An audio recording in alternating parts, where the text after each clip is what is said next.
कैसी जर्नी थी मेरठ से बॉम्बे तक? बहुत मजा आया मेरठ से यहाँ आने में। फिल्मों का बहुत शौक था। एक बार एक फिल्म आई थी जान, तो अजय देवगन उसमें ना गुस्सा रहता है सबसे, उसको हंसी नहीं आती है। मैंने गुस्सा रहना चालू कर दिया लोगों के साथ।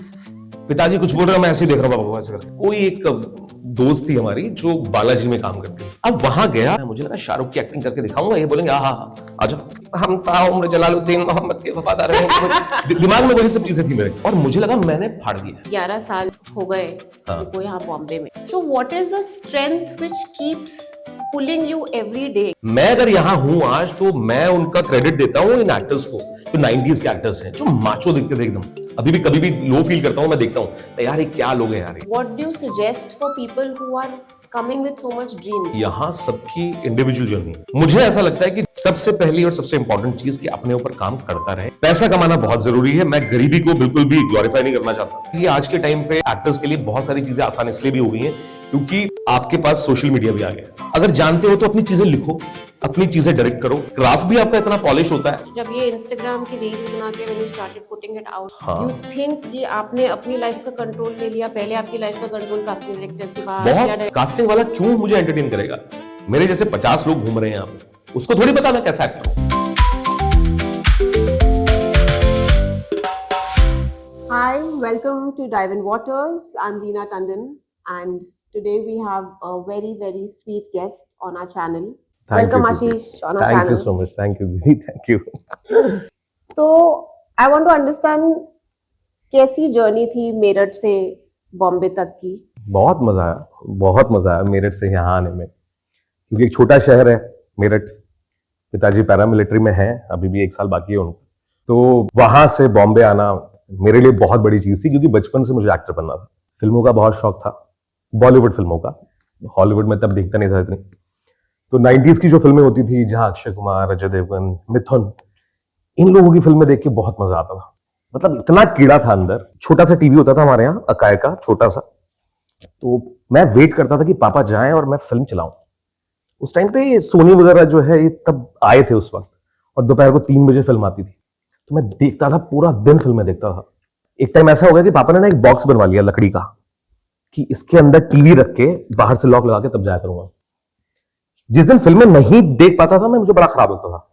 मतलब ऐसा हो जाता था कि इतना गंदा दिमाग पे असर था फिल्मों का। एक बार एक फिल्म आई थी जान, तो अजय देवगन उसमें ना गुस्सा रहता है सबसे, उसको हंसी नहीं आती है। मैंने वो फिल्म देखी, मैं बोला यार ये बहुत सही है। मैंने गुस्सा रहना चालू कर दिया लोगों के साथ। पिताजी कुछ बोल रहे हैं, मैं ऐसे ही देख रहा हूँ, बाबा ऐसे करके, टेढ़ी नजरों से, टेढ़ी गर्दन करके। वो ऐसी ऐसी चीजें थी अंदर। तो जब फाइनली धीरे धीरे लाइफ चलती रही, तो पापा का ट्रांसफर था, उरन में ट्रांसफर था उनका। तो वहां पे से मैंने 12th किया, मतलब 12th हुई। अब फाइनली इसके बाद क्या करना है, तो थिएटर वगैरह का इतना ज्यादा कुछ था नहीं मुझे पता। 12th के बाद मैंने पापा को बोला कि एक्टर बनना है। तो पापा ने कहा कि ठीक है एक्टर बनना है, पर कैसे बनोगे, क्या है? तो मेरे सारे मामा जी जो है वो सब इंजीनियर्स हैं। तो पापा ने कहा कि मामा से पूछ ले एक बारी क्या बोलते हैं। उनको बताया, वो टिपिकल मेरठ वाले हैं वो। मैंने बताया उनको कि मामा जी एक्टर बनना है। एक्टर बनेगा? क्या करना है एक्टर बन के? एक्टर बनेगा, कर ले तू, इंजीनियरिंग कर ले, इंजीनियरिंग का कुछ हो ना, वहां कुछ होने का ना, तो हम करवा देंगे। ये आया सामने से, और पापा को मेरे हमेशा लगता था कि यार ये लोग इंजीनियर्स हैं, ज्यादा पढ़े लिखे हैं, इनको ज्यादा अच्छे से पता होगा। पापा बोले ठीक है कर ले, इंजीनियरिंग कर ले, उसके बाद जो करना कर लियो। मैं दिल्ली गया, दिल्ली से जाके इंजीनियरिंग की, इलेक्ट्रिकल इंजीनियर हूं मैं, वो की। लेकिन उस वक्त से भी ये था दिमाग में कि बॉम्बे जाना है, बॉम्बे जाना है, बॉम्बे जाना है। 2-4 दोस्त हैं मेरे, एक दोस्त है मेरा अभिषेक, बेस्ट फ्रेंड है मेरा, उसको बहुत था। वो इतना खुश होता था मैं अगर कुछ क्लास में एक्टिंग कर दी, टीचर्स की नकल उतारना, शाहरुख की मिमिक्री करना, ये सब दिमाग में था। तो एक बारी जब इंजीनियरिंग खत्म की, तो कोई एक दोस्त थी हमारी जो बालाजी में काम करती थी, उसकी कोई पोस्ट देखी कि यार जोधा अकबर का ऑडिशन चल रहा है। तो मेरे दोस्त ने, अभिषेक ने मेरे को भेजा, बोलता है कि अरे तू निकल जा बॉम्बे यार, कब तक पढ़ा रहेगा यहाँ पे। और तब तक इंजीनियरिंग खत्म हो चुकी थी? खत्म हो गई थी। मैं दादी के पास गांव में रहता था उस टाइम। और तब वहां पे क्या करना था अगर बॉम्बे नहीं आती? वहां पे बस यही था, नौकरी के लिए बोलते थे घर वाले की नौकरी कर ले। 1-2 इंटरव्यूज भी दिए, लेकिन अब ये था कि बॉम्बे जाना है। बॉम्बे से अलग प्यार था, क्योंकि मैं बॉम्बे रह भी चुका था, तो यहाँ बहुत अच्छा लगता था मुझे। और इसका रीजन ये भी है कि एक्टर बनना था हमेशा से, तो दिमाग में ये था कि यार यहाँ एक्टर्स रहते हैं, या फिल्में यहाँ बनती हैं भाई, तो वो बहुत अच्छा लगता था। कभी ट्रेन से गुजरते थे, गोरेगांव अंधेरी आता था, तो मेरे को लगता था यार ये टीवी में सुना है इनके बारे में, अंधेरी, गोरेगांव, ना फिल्म सिटी है यहाँ पे। वो बहुत फैसिनेट करती थी चीजें मुझे। तो अभिषेक ने कहा कि तू निकल जाए, काम कर। तो मैंने प्रोफाइल भेजी, उन्होंने बोला कि आप अपने बारे में बना के कुछ भेज दो, तो लिख के मैंने भेज दिया। कॉल आ गया कि आप आ जाओ, और मुझे क्या आता था, शाहरुख के 2 डायलॉग बस। मैं बोला ठीक है चला जाता हूं। तब मेरे पापा पोस्टेड थे वडोदरा में। मैं गया, गांव से निकला, बहुत खराब लगा। दादी के साथ रहता था मैं उस टाइम पे, तो दादी के साथ वडोदरा आया। पापा से झूठ बोला कि पापा वो एक नौकरी का फोन आया है पनवेल से। पनवेल मुझे मालूम था क्योंकि हम लोग जब बॉम्बे आते थे तो पनवेल उतरते थे, वहां से फिर हम जीएनपीटी टाउनशिप है वहां जाया करते थे, क्योंकि पापा वहीं पोस्टेड थे। अपने भाई को बोला कि तू लेटर बनाओगे, तो उसने लेटर बनाया और बताया कि आपकी ज्वाइनिंग नहीं, इंटरव्यू है आपका इस तारीख को। तो पापा बोले ठीक है। पापा ने कुछ पैसे दिए, मैं आया बॉम्बे। तो मेरे 12th स्टैंडर्ड का एक दोस्त था, प्रकाश नाम था उसका, वो खांडेश्वर करके एक जगह है पनवेल के पास, वहां रहता था। मैं उसके पास पहुंच गया। किसी को नहीं जानता बॉम्बे में, कोई एक आदमी को नहीं जानता हूं उसके अलावा। और उसको बताया कि ऑडिशन है मेरा अगले दिन। खांडेश्वर से मैं अंधेरी आया, 3 ट्रेन बदलनी होती है, कुर्ला, दादर और उसके बाद फिर अंधेरी सीधा। यहां आया, यहां से गुजरा ऑटो में, जाते जाते ये जो कोकिला बहन है, कोकिला बहन के सामने से गुजरा। मैंने कोकिला बहन देखा, मेरे को लगा मैं पे ये तो कोकिला बहन अंबानी का हॉस्पिटल है, ये था दिमाग में। मैं बोला भाई सही है सही है, मैं दोस्तों को फोन कर रहा हूं, तुझे पता है कहां हूं, कोकिला बहन के सामने से गुजर रहा हूं मैं। ये सब दिमाग में था। वहां से निकला, महाड़ा में घुसा। महाड़ा में मुझे एक सीरियल एक्टर दिख गया। मैं देखा, मैं बोला यार इसको तो टीवी पे देखा है भाई, मुझे बड़ी खुशी होती थी। अब वहां गया अंदर कि भाई आपने बुलाया ऐसे ऐसे, सलीम के ऑडिशन के लिए मैं आया हूं। सलीम था या कुछ तो था, रहीम। अब मुझे कुछ नहीं पता कैसे बोलना है, मुझे लगा शाहरुख की एक्टिंग करके दिखाऊंगा, ये बोलेंगे हाँ आजा। ये मुझे लगता था ऐसा, डायलॉग रटा हुआ था पूरा, वो सब करता था मैं उस टाइम पे। अब अंदर गया, उन्होंने कॉस्ट्यूम पहना दिया मुझे रहीम का। अब स्क्रिप्ट दी, स्क्रिप्ट में कुछ तो लाइंस थी कि हम ताउम्र जलालुद्दीन मोहम्मद के वफादार रहेंगे और बाबरी मस्जिद को भी कायम रखेंगे, कुछ इस टाइप के डायलॉग थे। मतलब इसको मैं कैसे बोलूं कि हम ताउम्र जलालुद्दीन मोहम्मद के वफादार रहेंगे, दिमाग में वही सब चीजें थी मेरे। फिर मैं बोला यार इसको मैं कैसे बोलूं। लिटरली पहली बार कैमरे के सामने जा रहा था मैं, और मैं कांप रहा था, ऐसे हाथ मेरे कांप रहे थे। उन्होंने एक्शन किया, मैं आया कैमरे के सामने चल के, मैं बोला, ये एक्सप्रेशन थे मेरे चेहरे पे, मैं कि हम जलालुद्दीन मोहम्मद के वफादार रहेंगे और बाबरी मस्जिद को भी कायम रखेंगे। ऐसे ऐसे करके मैं बोल रहा हूं, एक कठोर, मैं निकलूं यहां से। पीछे एक लड़की बैठी हुई थी, वो देख रही थी। उसने मुझसे पूछा कि तुम घबरा क्यों रहे हो इतना। मैं बोला मुझे समझ में नहीं आ रहा कौन है यार ये। रहीम। बोली यार रहीम वही है जिसके दोहे पढ़े हैं हमने किताबों में, वो है। वो कितना स्वीट आदमी होगा यार, बताओ। मेरा वो जो स्वीटेस्ट पर्सन वाला जो इसने एग्जाम्पल दिया, वो स्वीट भी वैसे निकला, जलालुद्दीन मोहम्मद के वफादार रहेंगे वैसे ही कुछ निकला। और मुझे लगा मैंने फाड़ दिया। मैं वहां से निकला, उस लड़की का नंबर मिला मुझे। वो लड़की विवेक शॉक की बेटी थी, जो गदर में सनी देओल के साथ थे। वो पता चला उसका मुझे, तो उसका नंबर लिया मैंने कि यार तुम कुछ ऑडिशन हो तो बताना। मैं अपना फुल कॉन्फिडेंस में ट्रेन पकड़ के सीधा खांडेश्वर।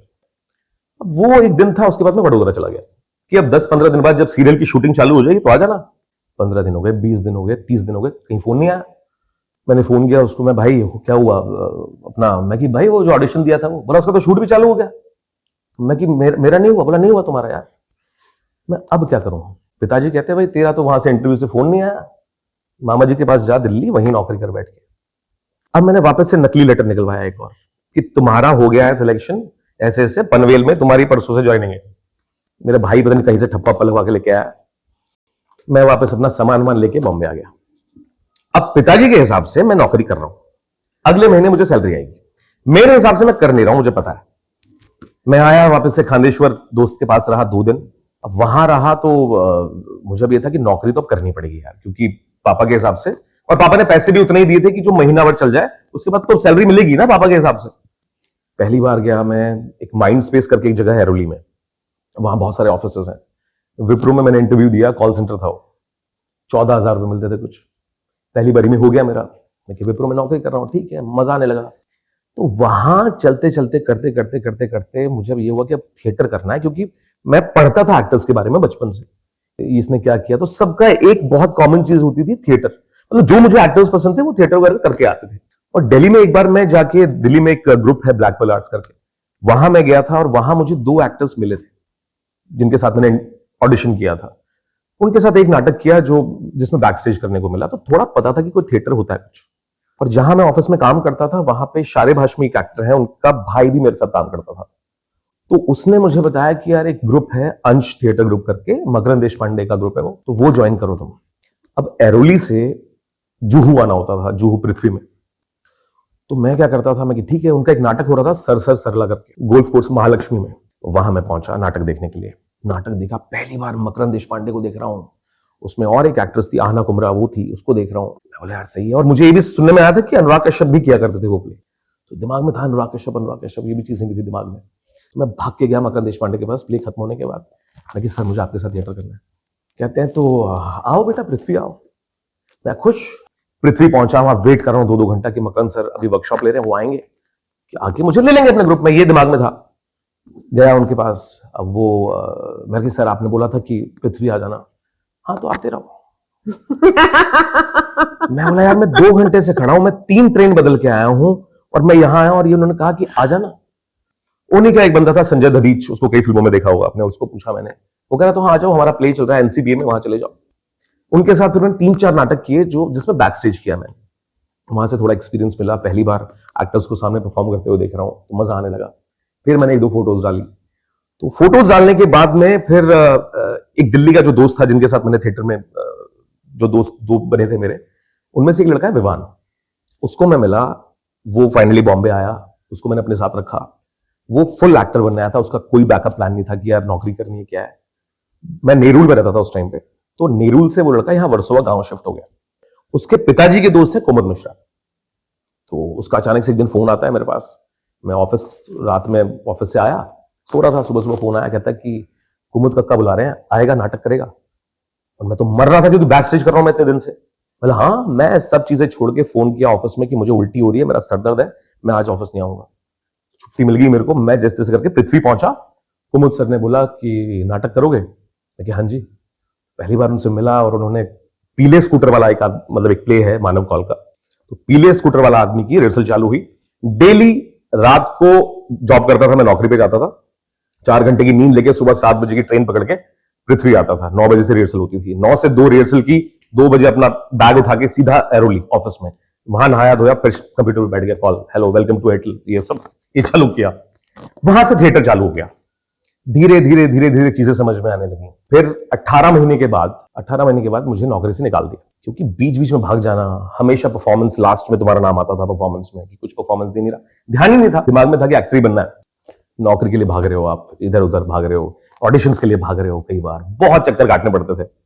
तो मुझे यह था कि यार अब नहीं होने वाला। मैंने हाँ एक चीज और, फैन आई थी शाहरुख खान की, उसमें मैंने जूनियर आर्टिस्ट का काम भी किया था। किसी ने फोन किया कि भाई एक शूटिंग चल रही है, आ जाओ, और मुझे ये होता था कि यार ये थोड़ा सा भी छोटा कुछ मिलेगा, मैं वहां जाके बोल दूंगा ना डायरेक्टर से कि मैं तो एक्टर हूं, वो एक बार ऑडिशन के लिए बोलेगा, मेरा हो जाएगा। वो इनोसेंस कह लो, उसको कुछ भी कह लो, वो था दिमाग में। बट इतने साल, अभी 11 साल हाँ हो गए हाँ तुमको यहाँ बॉम्बे में। You did one series called Bose. हाँ बोस की थी, और अब मंडाला मोटर्स। हाँ। तो यू फील इतना जो स्ट्रगल बहुत सारे एक्टर्स करते हैं, बहुत सारे लोग यहाँ पे हैं इतने सालों से जिनको उनकी इच्छा मुताबिक काम नहीं मिलता, हाँ, या काम ही नहीं मिलता कभी कभार। तो what is the strength which keeps moving you in the same direction? क्योंकि बहुत सारे लोग बोलते हैं यार छोड़ क्या है, 10,000 मिलते हैं, 15,000 मिलते हैं, 50,000 मिलते हैं। Everybody has a dream to become a Shahrukh Khan, but Shahrukh Khan is only one. Correct.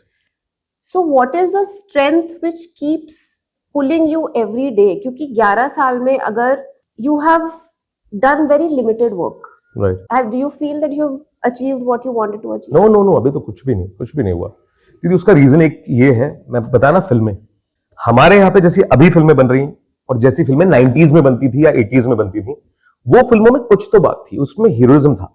मैं अगर यहां हूं आज तो मैं उनका क्रेडिट देता हूं इन एक्टर्स को जो 90s के एक्टर्स हैं, जो माचो दिखते थे एकदम।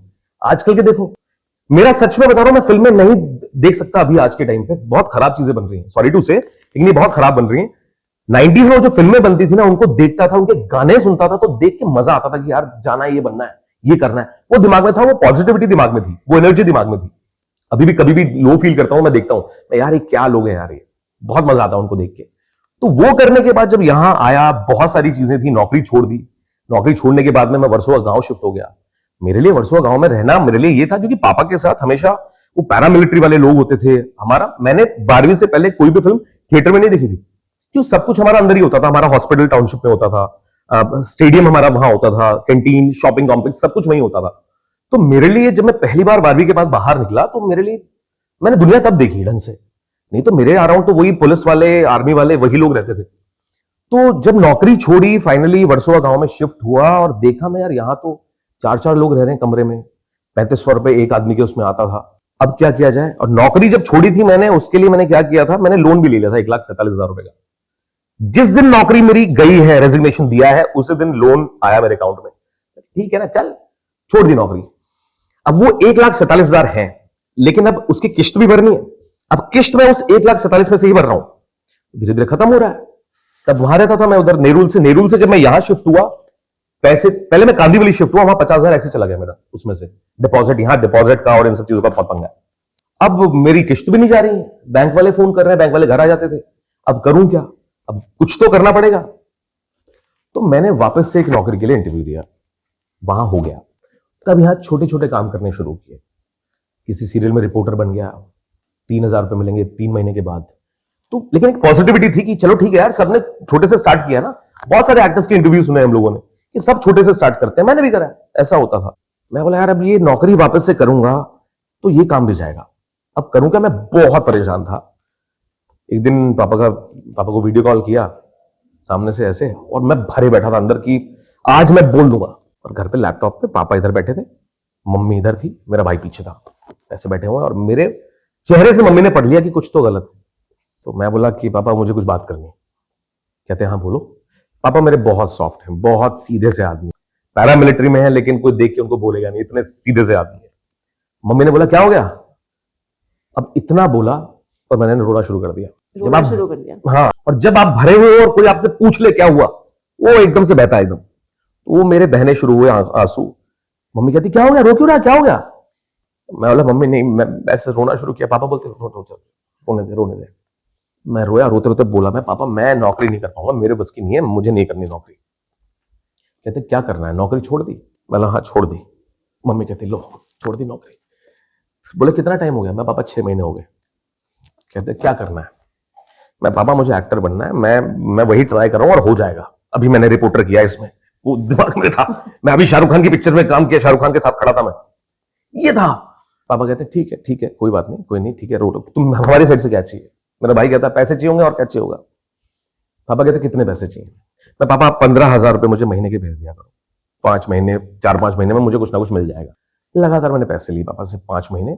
6ठे महीने मुझे बोस मिल गई, राजकुमार राव की फिल्म सीरीज थी बोस, उसमें एक छोटा सा पार्ट था, उसके कुछ 60,000 रुपए मिले होंगे, वो किया। अब वो 60,000 भी आए 2-3 महीने के बाद, वो खत्म हो गए। काम भी नहीं है, अब छोटे मोटे काम है। क्रिसमस पे जाके सेंटा क्लॉज बन रहे हैं, वहां 2,500 रुपए उसके मिल जाते हैं, चॉकलेट बांट रहे हैं बच्चों को दाढ़ी लगा के। मुझे लगता है मैंने मेरे पिताजी ने ये चीज देख ली ना कि ये साला सेंटा क्लॉज बनता घूम रहा है, इसको इंजीनियरिंग कराई 10 लाख रुपए लगा के मैंने और ये कर रहा है। तो वो लेकिन अपने आप में वो एक अलग एनर्जी थी उस टाइम पे।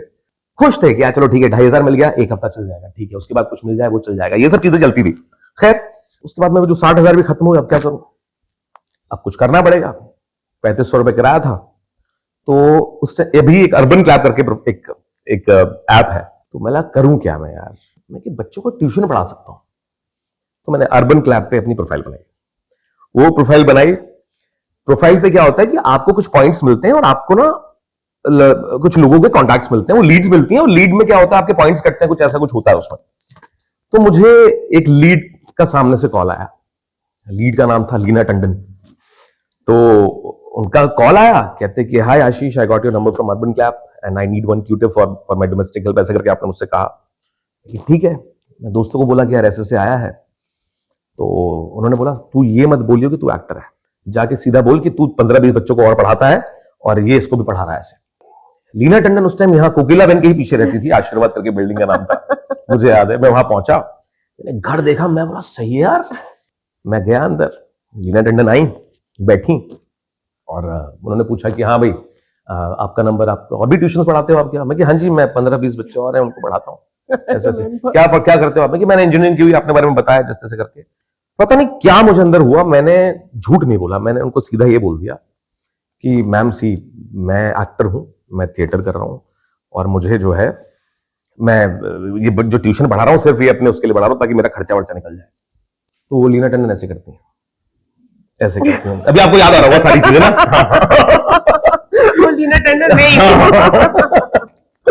तो आप बोलती हो कि हाँ हाँ मुझे पता है ओके ओके कहाँ थिएटर कर रहे हो आपने पूछा मैं कि जी पृथ्वी में ये ग्रुप है इनके साथ मैं कर रहा हूँ ऐसे करके आपने कहा कौन कौन है नाम बताया मैंने आपने कहा आई नो देम मैं how do you know them because I am a film director धक से हुआ मेरे को ऐसे हाँ मैं बोला ये कहाँ पहुंच गया तू आशीष यहाँ फिल्मी डायरेक्टर्स के आसपास तो कभी जिंदगी में नहीं घूमा आज उनके साथ बैठा हुआ है मैं यार ये तो किस्मत है कुछ भी है जो भी है फिर आपने मुझे बोला कि ठीक है आपने जज नहीं किया मुझे उस चीज के लिए आपने कहा कि ठीक है अब कल से आ जाओ पढ़ाओ और आप अचानक से एक दिन आए और आपने कहा कि मैं एक फिल्म कर रही हूँ प्रस्थानम तो उसके लिए तू अपना जो है वो क्लिप भेज दे और एक ऑडिशन कर लेते हैं अपन ऑडिशन किया वो हो गया वो फिल्म मिली वहां से आपने वो फिल्म की उसमें पार्ट था छोटा सा पार्ट था लेकिन एक एक्सपीरियंस ऐड हुआ मेरी प्रोफाइल में वो मजा आया करके छोटे मोटे काम चल रहे थे लेकिन अभी भी बॉडी में वो एनर्जी थी वो जज्बा था कि यार करना है कोई बात नहीं है छोटा कल को बड़ा भी मिलेगा यार कोई बात नहीं उसके बाद में क्राइम पेट्रोल स्टार्ट हुआ और क्राइम पेट्रोल को मैं ये कहना चाहूंगा कि वहां से बहुत कुछ सीखा मैंने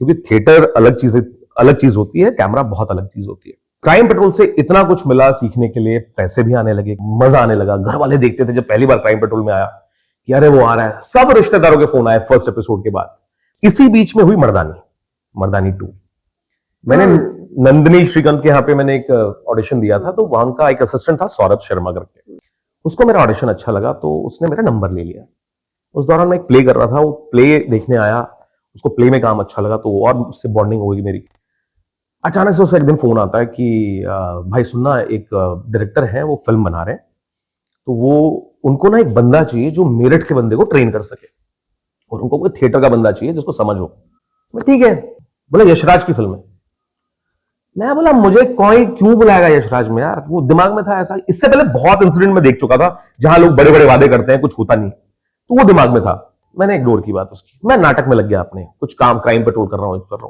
फिर उसका फोन आया कहता कि भाई वो मिलना चाहते हैं मिल ले मैंने फिर इग्नोर किया फिर मैं कहीं शूट वूट कर रहा था कुछ हो रहा फिर फोन आया उसका बोला भाई मिल ले मैं बोला यार पता नहीं वाई अचानक से मैं कौन है कहला गोपी पुत्र ने उन्होंने फर्स्ट मर्दानी लिखी थी सेकंड डायरेक्ट करने वाले तब मैंने पढ़ा गूगल पे मैंने यार ये तो सच बोल रहा है मैं भाई कब मिलना है बोलता कि इस दिन है ऐसे कुरला में एक फिनिक्स मॉल है वहां पे उन्होंने मिलने के लिए बुलाया मैं घर से सोच के गया था कि यार ये फिल्म चाहिए ये तो मैं लेके रहूंगा अभी मैं गया सर से मिला 1.5 घंटे बात की होगी और 1.5 घंटे में 1 घंटा 10-15 मिनट मैं ही बोला था बस मेरा लाइफ का एक्सपीरियंस मेरा थिएटर का एक्सपीरियंस लोगों को ऑब्जर्व करने का एक्सपीरियंस जो मेरे पास था मैं खाली हो गया उनके सामने सर देख रहे हैं और वो बड़े शांत से हैं ऐसे देखते हैं मुझे कहते हैं आशीष यार I want you to work on this film मैं बोला थैंक गॉड उन्होंने मुझे स्क्रिप्ट दी बोलते तू उसको अडैप्ट कर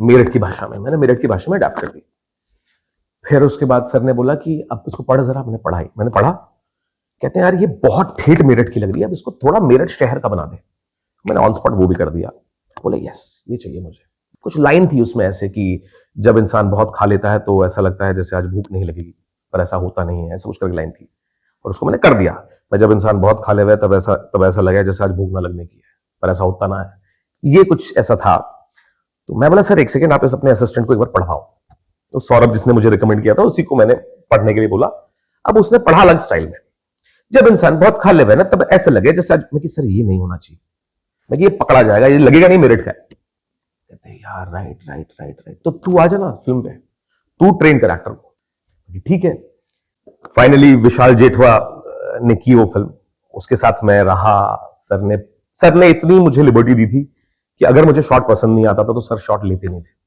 मैं बोला सर ऐसा कर सकता है इसको हाँ तो जाके बता उसको और विशाल ने भी बहुत अच्छे तरीके से उसको किया और लेकिन मुझे अब जब एक एक्टर कैमरे के पीछे हो तो उसको लगता है कि यार मैं करूं क्या उसको मैं भी करूं क्या लेकिन विशाल ने जैसे किया वो बहुत अच्छा किया उसने बहुत बढ़िया लगा मुझे सो कमिंग टू मर्दानी 2 हाँ विशाल का कैरेक्टर बहुत ही सिनिकल बहुत ही कोल्ड ब्लडेड बहुत ही मर्डरस कैरेक्टर था सो वो लिंगो और वो जो चीजें तुमने पकड़ी उसकी body language what you have a murderous instinct in you that you go to that character so well and try to train him into that वो एक तो सर ने लिखा वैसा था वो जब आपने कोई चीज लिख दी तो वो ऑलरेडी कोई चीज अच्छी लिखी हो तो एक्टर का आधा काम वैसे हो जाता अब बात थी लैंग्वेज की, और वो जो बॉडी लैंग्वेज होती है ना वहां की, मुझे ऐसा लगता है कि कोई भी कैरेक्टर करने के लिए वो आपका थॉट प्रोसेस होता है ना, वो बहुत जरूरी है।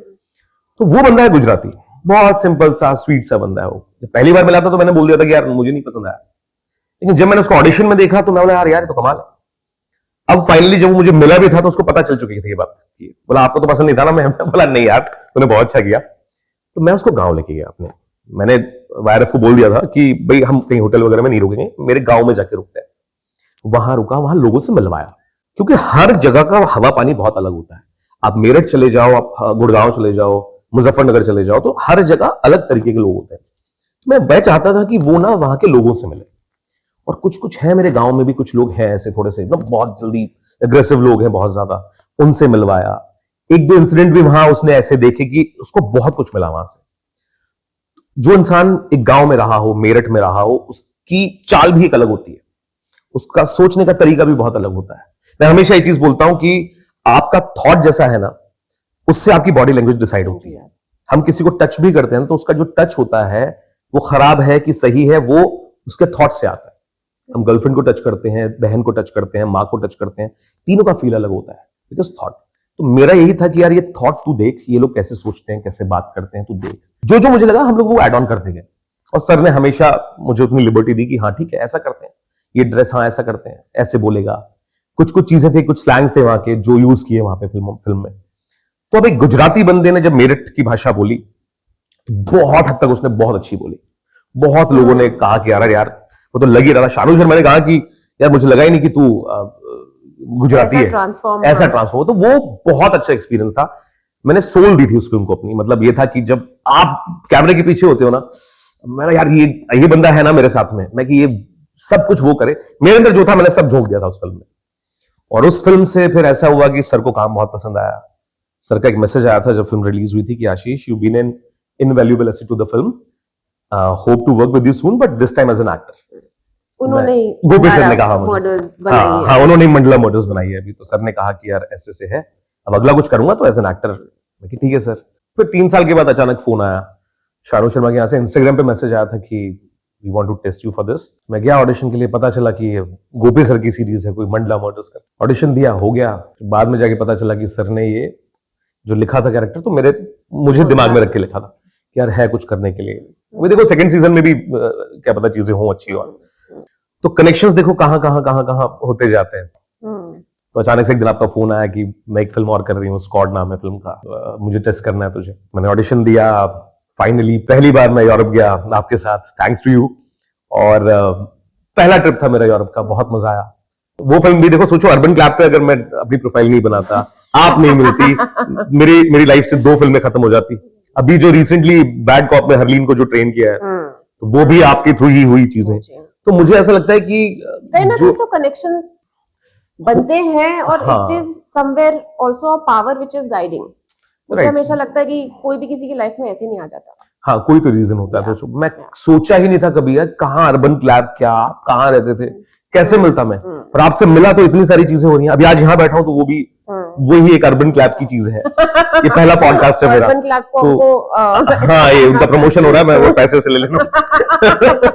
तो ये भी चीज है। तो मुझे लगता है कि आपको पता था कि हाँ यार ये कर सकता है, ये चीज कर सकता है, और एक सपोर्ट जो पीछे रहता है तो वो फिर आपको लेके जाता है किसी डायरेक्शन में। आपको विजिबल भी होना, मतलब आपको अपने आप को अवेलेबल कराना जरूरी है ताकि लोग आपको नोटिस करें, ताकि जब वो काम कर रहे हो तो उनके दिमाग में रहे कि अरे उसको मिले थे, ही सूट्स द कैरेक्टर और ही फिट्स द बिल और we can figure it out. But वही मैं बोल रही हूँ ना कि बहुत सारे बच्चे जो भी आजकल भी आ रहे हैं उनका हिम्मत टूट जाती है। क्योंकि Bombay is an expensive city. आप जब छोटे शहर से आते हैं, इवन छोटे नहीं, मैं दिल्ली की हूँ, मैं जब दिल्ली से आई थी मुझे बॉम्बे डबल द प्राइस लगा कि यार वहाँ पे तो रेंट इतने सस्ते थे, यहाँ पे वहां पे तो भाजी इतनी सस्ती है, यहाँ पे कुछ भी एक लेने जाओ it's double triple the amount. So बहुत सारे लोग जो आ रहे हैं, स्ट्रगल कर रहे हैं, कुछ अच्छा काम कर रहे हैं, कुछ नहीं कर पा रहे हैं। What do you think? What do you suggest them? कि do they have to keep sticking to the goal of acting or whatever goal they have come to, or life also takes its own course? क्योंकि घर भी चलाना है, आप हमेशा poverty में तो नहीं रह सकते।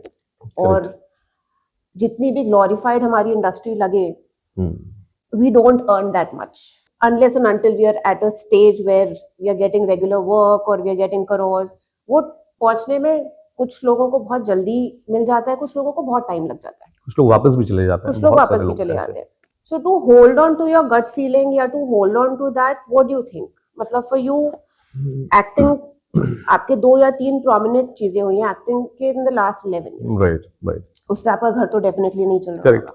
So what do you suggest for people who are coming with so much dreams? How to hold on to their dreams?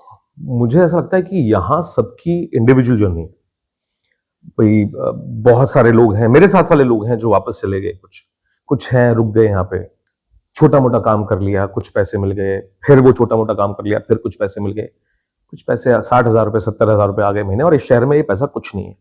छोटे मोटे काम करके आपका घर नहीं चलने वाला।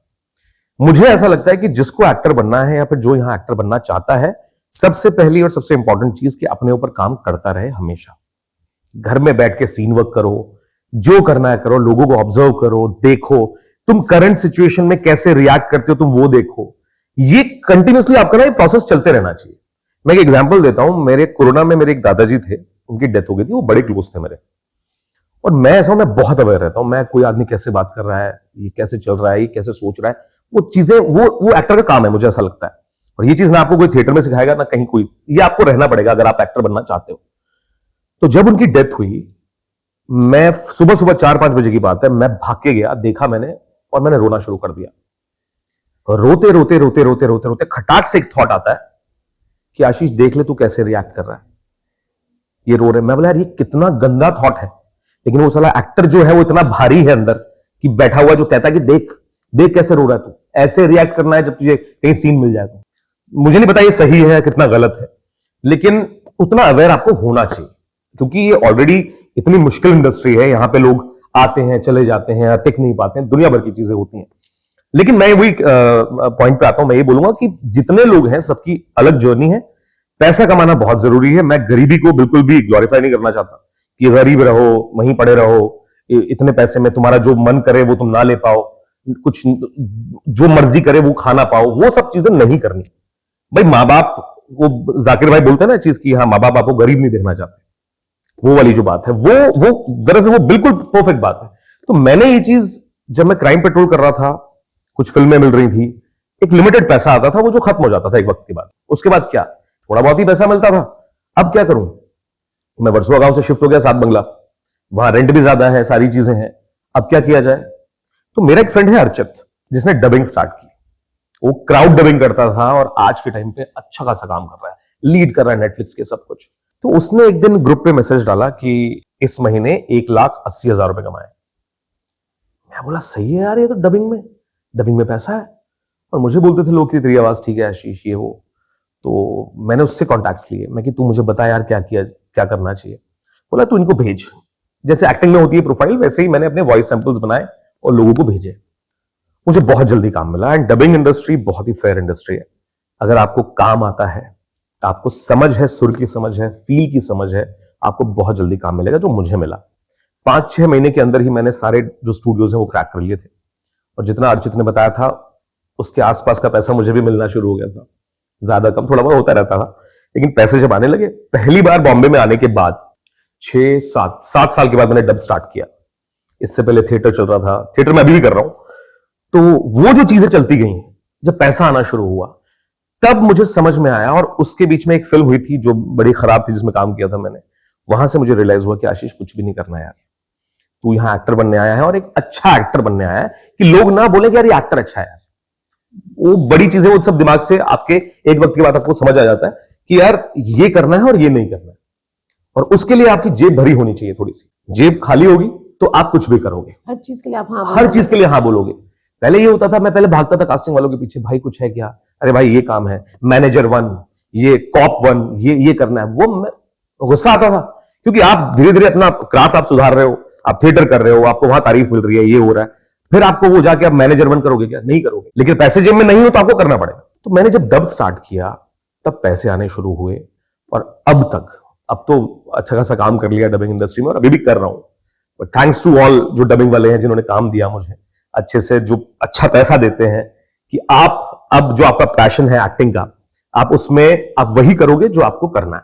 जो आपको नहीं करना आप मना कर सकते हो कि यार नहीं करना। अब मैंने अभी 2 साल के बाद कास्टिंग वाले किसी एक को प्रोफाइल भेजी, मैं भेज ही नहीं रहा था क्योंकि मुझे पता है कि यार आएगा सामने से तो करूंगा, अच्छा आएगा तो करूंगा, क्योंकि वही जाके लाइन में लगना वो सब अभी नहीं होता। अभी मैं आपको बोल सकता हूं क्योंकि आप मुझे जानते हैं कि दीदी आप कुछ कर रहे हो तो प्लीज मुझे बताना, मैं आके करूंगा, ऑडिशन करूंगा, जो भी चीजें होंगी। लेकिन ऐसे भागना मेरे बस की नहीं रहा। और मुझे ये भी लगता है कि आज के टाइम पे एक्टर्स के लिए बहुत सारी चीजें आसान इसलिए भी हो गई हैं क्योंकि आपके पास सोशल मीडिया भी आ गया है। आप अगर जानते हो तो अपनी चीजें लिखो, अपनी चीजें डायरेक्ट करो, अपनी चीजें एडिट करो, अपनी चीजें डालो, अपनी परफॉर्मेंस डालो ना। तुम लोग ने छोटे स्किट्स बनाकर मैं अपनी चीजें लिखता हूं, करें। मैं लिखिए मैं डायरेक्ट करता हूं, सारे अपने दोस्तों को बुला के, एक्टर्स को बुला के उनको डायरेक्ट किया, एडिट किया और डाला। शुरू में नहीं उतना रिस्पॉन्स आया, लेकिन आज के टाइम पे मेरी वीडियोस पे भी, जो इंस्टाग्राम पे वीडियोस हैं, 50-55 मिलियन व्यूज आते हैं, किसी पे 10 मिलियन है, किसी पे 20 मिलियन है। तो मैंने कभी लाइफ में सोचा नहीं था कि मैं कभी इंस्टाग्राम पे भी कोई चीज करूंगा, लेकिन अभी वो करके क्राफ्ट भी आपका इतना पॉलिश होता है। बाकी दूसरी चीज की एक्टिंग के लिए मैं थिएटर कर रहा हूं, वो चल रहा है। सामने से कुछ आता है, इंडस्ट्री से कहीं से कुछ आता है कि तो मैं ऑडिशन दे देता हूं अगर मुझे पसंद आया तो। और वो कॉन्फिडेंस इसलिए आया क्योंकि डबिंग ने पैसा दिया। और बाकी मुझे अगर अपनी वो क्रिएटिविटी या वो जो कीड़ा है ना अंदर, वो निकालना है, वो मैं लिख के बना के इंस्टाग्राम पे डाल देता हूं।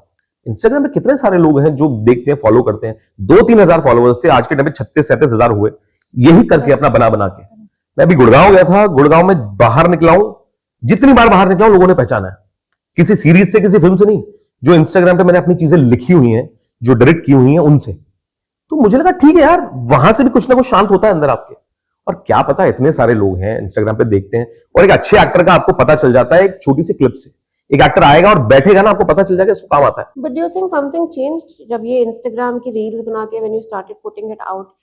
यू थिंक कि आपने अपनी लाइफ का कंट्रोल ले लिया? पहले आपकी लाइफ का कंट्रोल कास्टिंग डायरेक्टर्स के पास या डायरेक्टर्स के पास था, अब आपका जो भी वेंट आउट है for your craft, take it out, because every artist और एवरीबॉडी वांट्स कि कुछ तो मेरा बाहर निकले।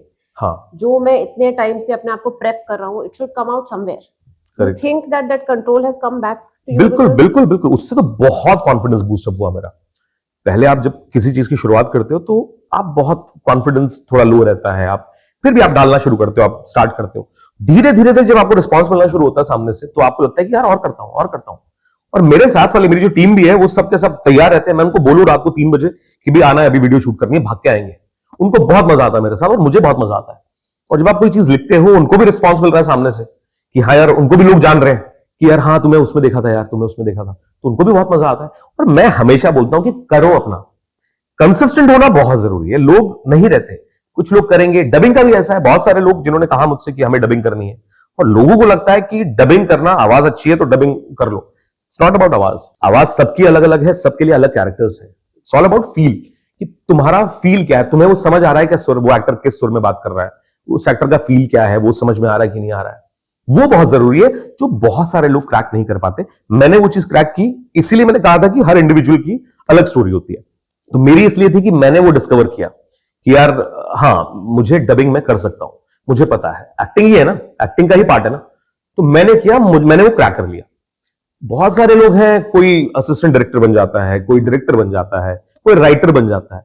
तो वो लोग यहां आने के बाद ही डिस्कवर करते हैं, और सब लोग नहीं कर पाते, और जो नहीं कर पाते वो बाहर चले जाते हैं। तो मुझे लगता है कि अगर आप कुछ कर सकते हो तो करो, ये नहीं कि भरोसे बैठे रहो। बहुत कास्टिंग वाला क्यों मुझे एंटरटेन करेगा? मेरे जैसे 50 लोग घूम रहे हैं यहां पे, उसको थोड़ी पता ना कैसा एक्टर हूं। वो है आधे मैंने देखे हैं, बहुत खराब आके कैमरे के सामने पता नहीं क्या क्या करते हैं, नहीं कर पाते। तो वो तो जज करेगा ना उस हिसाब से। हाँ, जिसने देख लिया, जिसने समझ लिया, वो काम देगा, जिसने नहीं दिया वो नहीं देगा। वो वाली चीज है। आप आए थे शायद एक्टर बनना, बट एक्टर भी in a way that's a creative outlet, right? Okay. काफी लोग आते हैं कि हमको एक्टर बनना है क्योंकि हमको नेम फेम ये सब चाहिए। काफी लोग आते हैं जो उनको अंदर से लगता है कि no, we can do it. So there is also a very drastic difference between what do you want and how do you want. मुझे ये लगता है कि तो जब आप आते हो, आपकी एनर्जी अलग होती है। जब आप इस शहर में रुकते हो, चीजें देखते हो, तो बहुत कुछ बदलता है। अभी इन 11 सालों में मेरे अंदर बहुत कुछ बदला है। एक वक्त था जहां बिल्कुल ऐसे बहुत प्लीज होके मैं रहता था कि यार ये वो जी। लेकिन धीरे धीरे जब आप अपने आप पर काम करते हो, वो कॉन्फिडेंस आपके अंदर आता है, तो आपको समझ में आता है कि नहीं यार, कुछ भी नहीं करना, ये भी एक आपको समझ में आता है, और वो आता है जब आप धीरे धीरे धीरे अपने ऊपर काम करते हो। और मुझे लगता है कि एक अच्छा टीचर मिलना भी बहुत जरूरी है आपको। तो मैं ये टीचर के बात पे इसलिए आ रहा हूं क्योंकि यहां लोगों को एक तो कॉन्फिडेंस में रहते हैं अलग। मैं जब भी उनके पास आज भी जाता हूं, मैं जीरो होके जाता हूं। मैं कि यार इनसे सीखना है। 29 साल का एक्सपीरियंस है बंदे को थिएटर का, उनके साथ रहता हूं, उनसे सीखता हूं आज भी। तो ये जो है ना प्रोसेस की आपको सीखना है, वो बहुत जरूरी है, जो लोग बंद कर देते हैं टाइम की बात। अभी अभी अगर मुझे कल को कोई बड़ी फिल्म मिल जाए, मैं कल को मुझे लोग जानने लगे यहाँ पे कि यार वो है, वो है, उसके बाद अगर मैं ये बोलने लगूं कि मुझे सब आता है, मैं शायद उसके बाद भी वैसे ही रहूंगा जब मैं अपने टीचर के सामने जाऊंगा, क्योंकि मैंने उनसे सीखा है। उनके पास मेरे से 29 साल से ज्यादा का एक्सपीरियंस है थिएटर का। तो लोगों को सीखना बंद नहीं करना चाहिए, मुझे लगता है। मैं बहुत लोगों को देखता हूं, अगर कोई हमसे एक्सपीरियंस बंदा सामने से अगर कुछ बता रहा है ना, तो लोग बोलते हैं हाँ पता है ना, पता है। अभी वो बोलेगा करने के लिए नहीं कर पाएगा, वो बहुत जरूरी है। जीरो होके जाओ यार, ठीक है, आज नया कुछ सीखने मिलेगा। मैं आपके साथ बैठा हूं, इनके साथ बैठा हूं यहां, अगर ये कुछ बताया मुझे तो मैं लूंगा उसको। और ये प्रोसेस भी है कि मैंने बहुत धीरे धीरे जो है वो होता गया, इंप्रूव होती गई चीजें। I think we summed up your 11 years of Bombay journey pretty well. And I think people, whoever are listening to us, should also take that strive from you where कि घर पे मत बैठो. Thank you so much, Ashish, today for the insight you have given thank you, to thank you. us, to the audience, whoever is watching you, and a lot of strength to people who are trying to make it and break it into this industry. एक last चीज उसमें बोलूंगा सबको, जो भी लोग इस शहर में हैं, जिनको एक्टर बनना है, जो एक्टर बनना चाहते हैं आने के बाद में, सबसे पहली इंपॉर्टेंट चीज है यहाँ रुकना। अगर आप यहाँ रुक गए तो आप अपनी जर्नी को आगे बढ़ा पाओगे। और यहाँ रुकने के लिए पैसा बहुत जरूरी है। जिनके घर से पैसा आता है या जो भी है, वो सबकी अलग अलग चीजें हैं, वो आए बहुत बढ़िया बात है, लेकिन यहाँ रुकने के लिए पैसा जरूरी है। और उसके लिए अगर आपको और भी काम करने पड़े तो कीजिए, लेकिन ये एक्टिंग का जो प्रोसेस है, इसको जरूर कंटिन्यू करें। आप अपने आप को, अपने क्राफ्ट को सुधारते रहो धीरे धीरे धीरे धीरे, और जिस दिन कैमरा मिले, जिस दिन ऑडिशन मिले, फाड़ डालो। बस ये बोलूंगा। Absolutely. सो थैंक यू दीदी, thank you so much. Thank and you. हाँ, इनके चैनल को प्लीज लाइक करें, सब्सक्राइब करें, और जितने भी लोग हैं आपके आसपास सबको भेजें ये पॉडकास्ट, है ना, ताकि व्यूज आए। मतलब उठा दो चैनल को, ठीक है, ये बोलूंगा मैं। So thank you so much didi for calling me. Thank you, मेरा पहला पॉडकास्ट था। Thank you so much. Thanks to Urban Clap. Thank you so much, and we will see you in the next episode. Please like and subscribe अगर आशीष की journey और आशीष की stories आप लोग resonate कर पाए, and we'll meet you in the next episode soon. Thank you, thank you.